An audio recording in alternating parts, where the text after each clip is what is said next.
and welcome back to SDR Insider, Insights from Top Performers. I'm very excited today to be talking to Darcy Clue.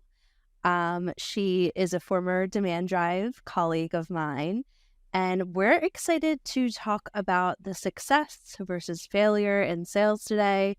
And I think this is a great episode to start the new year off with. So, hi, Darcy, and welcome to the podcast. How are you? Good, Maddie. I'm good. Thanks for having me. Really excited to get into it. I know. I'm really excited too. So a little bit of background for anyone who's listening who is either new to the company or didn't have a chance to meet you or is listening from somewhere else that isn't demandDrive centric at all. Tell me about your road to getting into the sales world. What was that like, specifically the SDR role that you started in? Yeah. So I think, I initially gravitated towards sales just after, kind of growing up and being a really extroverted, outgoing person. I was constantly, recommending things to my friends and my family. And so one day, I think my dad said something along the lines of, I always knew you were going to be in sales or something silly like that. And so I was like, well, okay, I'll think about it. I don't know. And then when I graduated college, I actually started just looking into it more. And I was like, okay, well, what can I do with a political science degree? I really didn't want to go into politics specifically. And so I was like, well, politics was really networking, and it was really learning how to navigate different personalities and be able to advocate for different things. And so I think that's how I initially got into sales. With that said, I think a lot of my background came from retail. Like I worked at a mall selling like women's apparel for a little bit. And so eventually I just realized I needed to kind of put together some more experience and kind of fill out my resume a little bit more and learn how to market different products that weren't just shoes or shoes or a dress that was in a retail mall. Yeah, I always actually asking that question. Sorry, I didn't mean to cut you off. I was just saying I always love asking that question because it's really everyone has a different answer. Everyone's different answers. And also I've heard a lot of like retail and also food and bev backgrounds, which I feel like is I did both too in college. So I think it's just interesting to kind of hear everyone's backstories and how did they wind up in their first sales job. And I think it's just fun to hear, but I didn't want to cut you off. What else were you saying about it? Fine. I think so. My biggest or the closest thing that I would have had to before demandDrive was actually working at a call center doing surveys. And so I was calling people and asking them about their political beliefs and how much money they made a year and doing like census work essentially. And, there's nothing worse than selling something to someone other than having to call them and be like, how much money do you make? And how are you going to vote this year? Yeah. And they're like, is this? And I was like, okay, well, if I can do that, the odds of anything else being significantly harder than that is pretty slim. And so when I started looking for jobs, demandDrive kind of stuck out because I was like, okay, it's not a specific product. It's a variety of different clients. And so when I ended up at demandDrive, I was on a number of different projects, one of which was financially based, another of which was law based and like law tech. So I think it was like a recording device for lawyers. So that's kind of why I gravitated towards it. I just wanted really well-rounded experience in terms of selling different things and being able to talk to different groups of people. So yeah, no, that's super interesting. Yeah, no, it's interesting to hear, and hearing that you did the survey work before, I'm sure that this felt like a walk in the park compared. I mean, there's obviously things in sales that are difficult too, but I'm sure that it felt a lot easier compared to that because I'm sure people just do not want to talk to you. Or just don't scare me anymore. Yes. Cannot possibly be worse than someone from Northern New Hampshire that was like, I brought my guns. That is funny. So it was a really good experience, kind of being able to work at demandDrive and get like all of the different experience with people that were selling different things, and networking with different clients that were also just working in completely different industries. And so I think that gave me a really good kind of foundational understanding of sales in the broader industry and the broader field. And so I thought it was really valuable to work there for as long as I did. That's awesome. And I did want to ask, so did you ever, I know there was a time where you weren't at demandDrive anymore and it was kind of a flux period. And I'm curious, did you consider shifting away from sales at any point to another industry? Or did you know, I'm going to stay in sales? Like, this is really something that I enjoy doing and I want to continue the process. And what made you eventually stay, I think, would be interesting to hear and probably helpful to some people who might be in similar positions.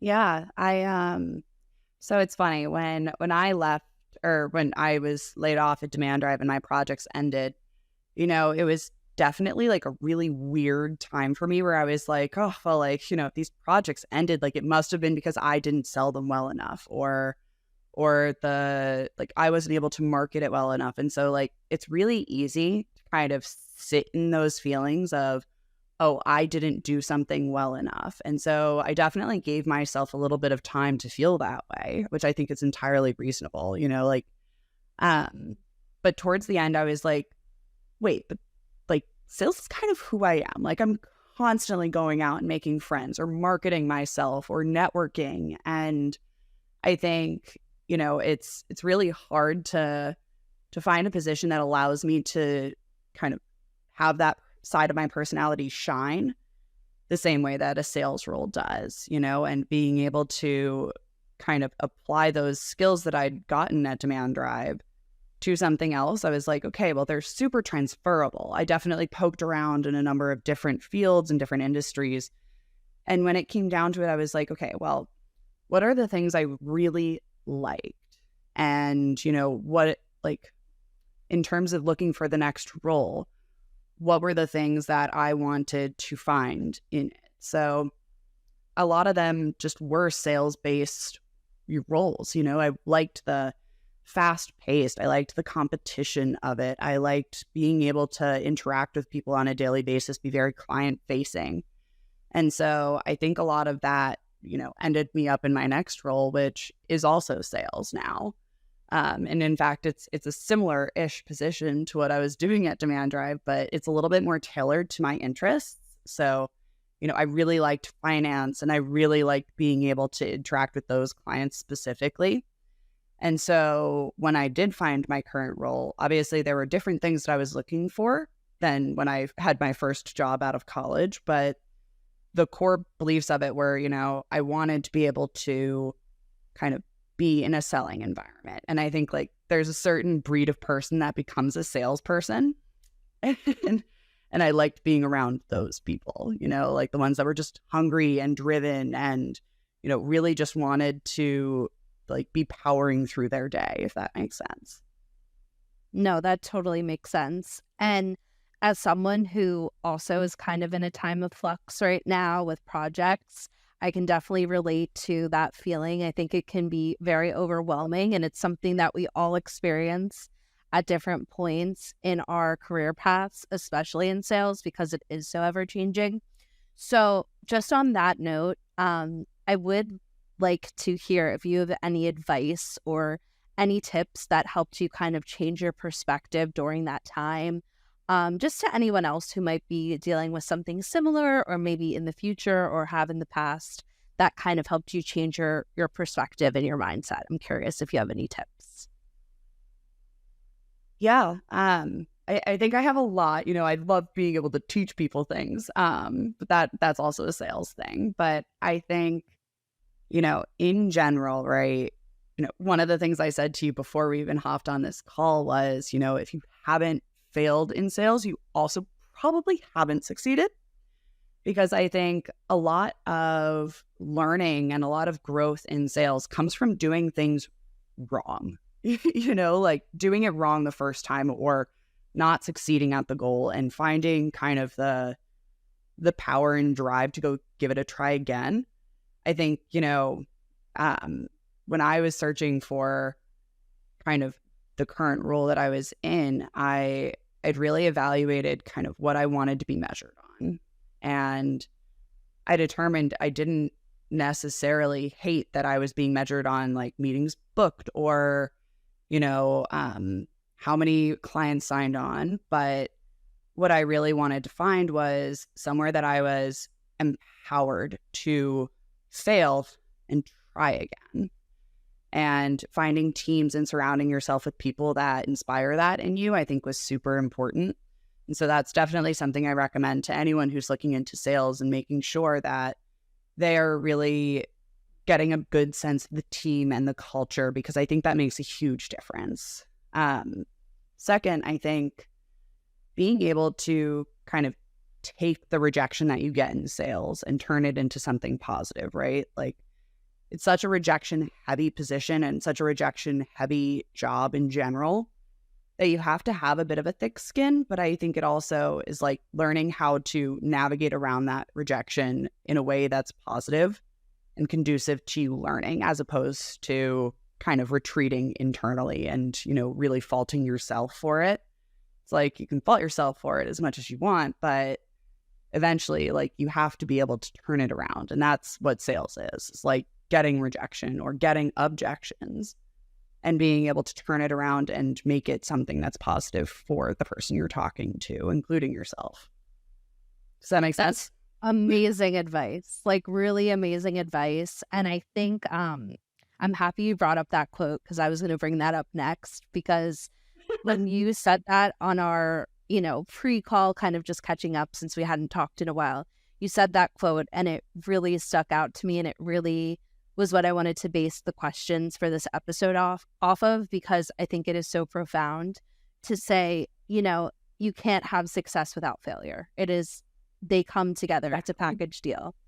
And so I would love to hear, like, do you have any quote unquote, like someone else would see it as a failure in your sales experience that has actually given you success in the long run, because it's taught you something? I'm sure you have plenty of stories, but because I know I do. But is there anyone that kind of sticks out to you that, was something that maybe looks like a failure, but it ended up being something that really ultimately made you successful?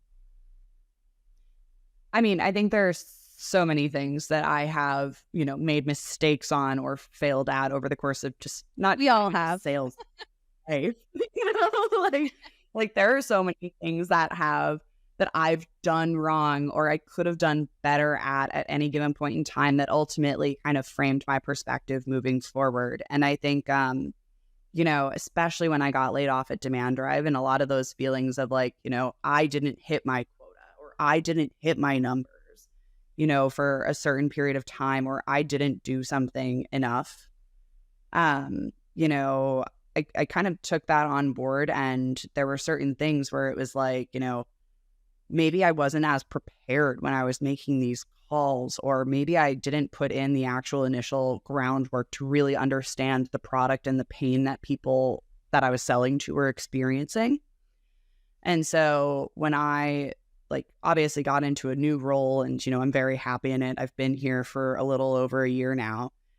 I brought a lot of that on board with me, where it was like, okay, well, how am I going to kind of leverage the data I'm given on a daily basis, whether that was number of calls to meetings booked ratio, or, stuff like how to phrase an email and what generated opens, like learning to kind of see that data as something that I could leverage and learn to really use in my day-to-day to help me do better was a very big change from kind of seeing it as, oh, I have to make 50 calls today or my manager is going to be upset. It's like, no, I have to rip 50 calls right now because I plan to make a bunch of money because of it, and I want there to be like kind of those direct translations of the work I was putting in to the amount of money I was making. And so I think overall, just learning to kind of leverage the things that definitely got me down previously, especially just seeing like quantitative analysis of what I was doing on a day-to-day basis and what wasn't working. It was like, okay, well, how do I take this data, change something, and then generate more revenue or more calls or just more meaningful interactions with prospects in general? I think that made a huge difference. And that, and also I think like organizing, like I used to think sales was like kind of easy, especially when you're the type of person who just goes out and talks to absolutely everybody. It was like, oh, well, sales should be super easy. And I think it was really like naive to say that or think that way when I really didn't understand the products I was selling, and I didn't understand the prospects I was selling to and what the pain was. And so learning to kind of organize my day in a way that allowed me to be really prepared to rip something like 50 calls or 50 emails every day, and actually knowing the prospects I was reaching out to, I think that ended up just generating a lot more success on my end. Does that all make sense? No, it does. And I appreciate you sharing that, because I think a lot of times, no, it's a great answer. And I think a lot of times it's hard to kind of look back on things that maybe we didn't do so well and say, okay, this can be a learning lesson. But I think if you're able to do that, you're obviously a very strong person, a strong salesperson, to be able to use that to make you better. And I think not everyone can do that. So it's really good advice for people to hear and listen to, because it's very unique. Not everyone is able to do that. So I hope you know that, listening to that as well. But I would like to ask this, just because I know so many people are experiencing this right now, and you talked about, being laid off in that time period. And if you have any advice for anyone who is experiencing that, I know like tech industry, a lot of that is happening right now. I mean, layoffs happen all the time. They happen all the time. But I do know, I feel like I've seen an influx of people experiencing it right now. So if there's any advice you can give, what would you say to anyone who is either recently laid off or maybe in a time between jobs or projects or whatever it might be? What would your advice be to that person? Or maybe like look back to yourself and what advice you would have liked to hear or something like that. Yeah. I think one of the best things that I can really impart to someone who's kind of in between jobs or is really kind of in that flux period is a lot of it is about your attitude. A lot of it's about kind of your mindset when that happens. And like my thing is like when something bad happens or I fuck something up, pardon my French, but I give myself like I give myself like 48 hours, right? I get 48 hours to wallow in self-pity if I want, or, just really be like, screw this. I don't want to do it anymore. Like, I hate it. But after that 48 hours, right? Like, it's time to just start getting it back together. It's like, okay, I can fall apart, but like now let me like gather all of my things and like start kind of looking at what I'm working with, And I think the first thing you have to kind of evaluate is, what are my transferable skills? What do these lend themselves to? What are the different rules that these can be applied to really easily? So that I would say is the first. And two, I think, one of the things that I kind of took from one of my coworkers, Grace, was, really reaching out to kind of your network that you've acquired over the years and just kind of asking them what they're doing, or, leveraging that network in general to just better understand an industry or a job that you're looking into, and being able to kind of use those connections to either expand your horizons into a given industry or even ultimately like maybe get a job or, whatnot. So your network is super important. So that I would say is step 2. And then step 3 is, don't be so discriminatory in your job search. I think one of the things about sales is it's a bit of a volume game, right? And regardless of what you're selling, whether that's your resume or that's a product, I think if you aren't putting it in front of as many people as possible, the odds of you getting bites on it are slim. And getting creative with that too, I think is super important. And so when I was interviewing, I want to say I probably talked to something along the lines of 25, 30, 35 companies. And I wanted to take interviews with every single one. I didn't care what the job was. I just needed to get back into the flow of interviewing and talking to people again about myself, because it's when you're in a job, it's like you're not taking stock of all the different things that you're doing and all the different skills that you've acquired. But when you learn how to market yourself to an interviewer, I think it's like, if it's the right role, they'll pick up on it. But if it's a role that you want and they aren't sure, then you need to be able to have those conversations and be able to articulate what you've done appropriately and based on a given role. So even applying to some extent and interviewing for jobs is sales. It's just selling your resume and being like, here's what I bring to the table for your company. And also just having some confidence in that. Like if you are a really detail-oriented worker, or you have a lot of energy and ambition to contribute to a role, like note that and take stock of that and be aware of it and make sure that it's conveyed over an interview. And that way, I think you will end up with roles that are much better suited to your personality and your workflow and the things that you're successful at ultimately. No, that was great advice. And I can guarantee that someone listening down the road, either when this comes out or in the future, is going to find that super helpful because, like I said, it's something that I think is a little taboo to talk about. No one really wants to talk about those weird periods of life, specifically in between roles or jobs or project or whatever it might be. And so I think it's great to give that advice and to share that. And I know it'll definitely help people.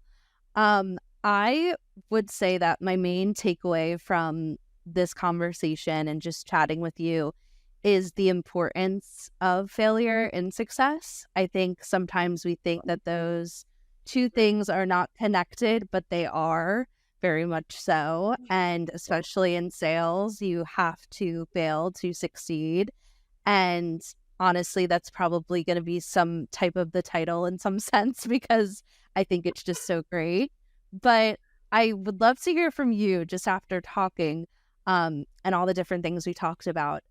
What do you think would be like a main takeaway that you feel that you hope people listening hear from this? Yeah. So I think a couple things. One is, that phrase where it's like you fall down 7 times and you stand up 8. There's so much power in standing up that 8th time, right? And being able to sit there and be like, yeah, well, I'm trying again. There's a really good movie quote from like an Eddie Murphy movie that I really liked when I was younger, and it's like, the only time you really fail is when you stop trying. And it's so cliche, but it's so true, where it's like, if you give up on yourself, like if you give up on yourself, like it's really hard to get other people to believe in you. And so I think, go in a little like delusionally confident and like really believe in yourself and believe in what you're doing for yourself. And I think that goes a long way.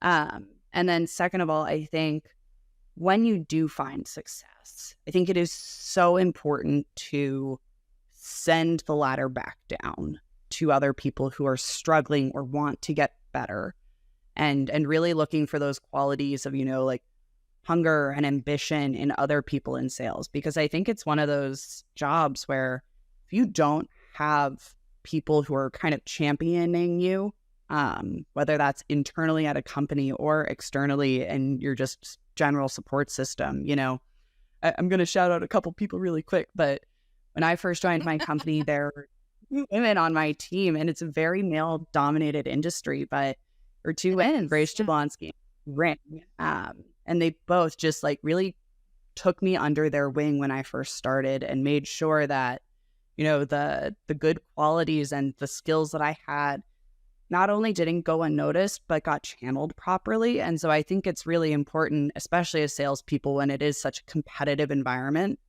to really make sure that we are pushing the people around us to be their best selves as well. And so I got really lucky with it. But I think, it's something to definitely take note of when you join a company. Is like, what are the role models around you pushing you to do? Like, who do you aspire to be, or who do you or who inspires you around you? And finding that in a company is super important. And so I think those are my takeaways. It's like, when you fail, stand up the 8th time. And 2, when you do succeed, make sure that you are pushing the people around you to succeed as well. I think that's super important, especially in a role like sales. No, that's so awesome. And I love that you brought up the 2 mentors specifically at your new company have been female, because we talked about it a little bit, and we don't have to get into it too much, but I do feel like sales is such a male dominated space. So when you do find fellow saleswomen who you can chat with and talk about your experiences, and I think you, me, and my friend Grace, we definitely connected because we were 3 females starting off our sales careers. And I think there's so much power in that, and it's really important as you move up the ladder to speak to people who are coming into their own too. So that's awesome. Yeah, absolutely. And also, I just think talking about it with other women, like, it's almost a very different role as a woman too, because like there are certain sales tactics that men use where it's like, if you go in super aggressive or super, like heavy-handed on prospects, it doesn't lend itself the same way if you're a woman. And so I think there are certain things where it's like you have to learn from the other women around you how they're finding success, because I think, it's just not always the same for men and women in terms of how you market something and how you're perceived. I completely agree. And I think that's why that really resonated with me. Like, we both had the first part the same, but I think the second part of just when you do find success, to give back to other people, but specifically if you're a woman in sales, like to continue helping other people who are starting. So I think that's great, and I really appreciate it. I think this is a great conversation, and I really appreciate your time and your openness and talking to everyone about your experience. And I'm really excited for people to listen. So thank you. Yeah, no, I'm excited too. And, anyone can reach out to me if they have questions, obviously. I love getting to catch up and talk about these things, especially, obviously with old colleagues, but, just in general. I think it's so great getting to talk with other people in sales or that are looking into it, and just like hearing their perspectives. It's awesome. So what you guys are doing, yeah, it's great. That's great. Yeah, that's, oh, thank you. Yes. And I think that's great for people to hear listening to. Like, look up Darcy on LinkedIn if you have questions, or if anything you want to talk about stuck out to you. She's a great listening ear and has great advice, as you surely saw during this episode. So thank you for being here, and we appreciate it. Yeah, thanks for having me, guys. It's been a pleasure.